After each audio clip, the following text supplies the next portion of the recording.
حاجة من الحاجات اللي عملتها ووفرت عليا كتير هو الكارت بتاع المترو ده. طبعا الكارت ده انا عامله من زمان وكلنا هنا معانا الكارت ده، بس في حاجة يعني انا بعد ثانوي ما كنتش اعرفها، ان انت ممكن تعمل اشتراك. فالاشتراك بيوفر عليك كتير، وخاصة لو انت زي حالاتي كده بتستخدم المترو يوميا.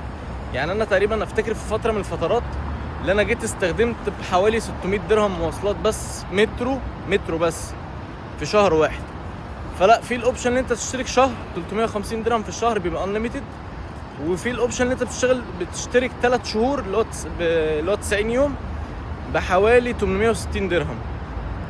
ده اوبشن كويس، وتقدر يعني تستخدم عدد لا نهائي انليميتد اصلا لمده 90 يوم. هتلاقي الشهر واقف عليك مثلا بحوالي ب 280 درهم. طبعا ده اوفر بكتير من اللي انا كنت بدفعه. فلو انت بتستخدم المترو كل يوم زي حالاتي كده، اعمل اشتراك يا اما شهري يا اما كل 3 شهور.